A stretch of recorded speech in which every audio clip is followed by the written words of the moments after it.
যদি অন্যায়ভাবে কাউকে হত্যা করে তাহার বিনিময় হইতে জাহান্নাম, সে চিরস্থায়ী জাহান্নামী হবে। কেমন স্বৈরাচারী, নির্বিচারী, কেমন পাষণ্ড, খুনি হৃদয়, পাথর হৃদয় একজন স্বৈরাচারী শাসক। তাহার আদেশে এই যে বর্তমান কিছুদিন আগের প্রধানমন্ত্রী, তাহার আদেশে শাপলা চত্বরে হাজার হাজার মানুষ শাহাদত বরণ করেছে। পিলখানায় বিডিওর বিদ্রোহের মাধ্যমে শত শত ভাই প্রাণ হারিয়েছে। এই নির্বাচনের সময় শত শত ভাই প্রাণ হারিয়েছে।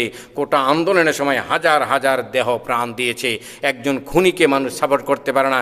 এই জন্য একজন খুনি তার বঙ্গভবন ছেড়ে, তাহার গণভবন ছেড়ে ইন্ডিয়ায় পালাতে বাধ্য হয়েছে। বাংলার জনগণ দেখিয়ে দিয়েছে, বাংলার জনগণ দেখিয়ে দিয়েছে যারা খুনি, স্বৈরাচারী, রাহাজানি, জালেম, অত্যাচারী শাসকের কোনো দিন ছাড় হয় না, ছাড় দেয় না। আল্লাহ ছেড়ে দেন, ছাড় দেন, ছেড়ে দেন না। আল্লাহ ছাড় দেন, ছেড়ে দেন না। শেষ পর্যন্ত গণভবনতে এমনভাবে পালিয়েছে, নিজের ব্লাউজ ফেলে গিয়েছে, পেডিকুট ফেলে গিয়েছে, নাম্বারগুলা, ব্রাগুলা পর্যন্ত ফেলে গিয়েছে। যদি পরনের কাপড়গুলা পাইতো, জনগণ কাপড়গুলা খোলে উলঙ্গ করে রাস্তায় কুকুরের মতো ফিটেত, কারণ তাহার আদেশে হাজার হাজার খুনি হয়েছে। আর আল্লাহ সুবহানাহু ওয়া তাআলা বলেছেন, ইয়াকতুল মুমিনান মুতাআম্মিদান ফাজাযাউহু জাহান্নাম, যে ব্যক্তি ইচ্ছাকৃতভাবে কোনো ভাইকে হত্যা করে, কোনো মানুষকে হত্যা করে, তার চিরস্থায়ী ঠিকানা জাহান্নাম। আমরা দোয়া করি আল্লাহ হেদায়েত দেন, না হয় দুনিয়া থেকে নিস্তেনাবুদ চিরচিহ্ন করে দেন, নিশ্চিহ্ন করে দেন। এই জুলুমের শিকার একজন রিক্সা চালক জুলুমের শিকার হয়েছে। একজন গরিব মিসকিন অসহায় ছাত্ররা সেদিন শাপলা চত্বরে কান্না করে আকাশ বাড়ি হয়ে গেছিল।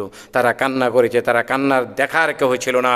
সেই কোটা আন্দোলনকারীরা নিজে বুক পেতে দিয়ে নিজে শাহাদত বরণ করেছেন, এক একটা হসপিটালে কাতরাচ্ছেন।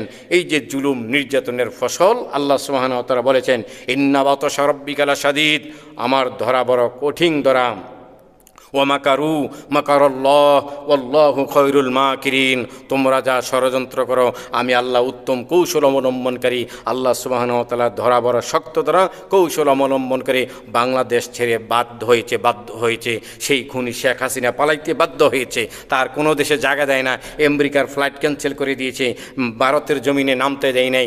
যে বলেছে মোদি আশ্রয় দিবে, সেই মোদি কিন্তু জায়গা দেয় নাই। অদূর ভবিষ্যতে যারা সরকার প্রধান আসবেন তাদেরকে জানিয়ে রাখতে চাই, আপনারা যদি জনগণের উপর জুলুম নির্যাতন চালান, মসজিদ মাদ্রাসা আলেম ওলামাদের উপর নির্যাতন চালান, আপনারাও 16 দিন লাগবে না, এই 4 দিনই আপনারা পতন হইতে বাধ্য হয়ে যাবে। আল্লাহ আপনাদেরকে সহি সমঝ দান করুক, আমিন।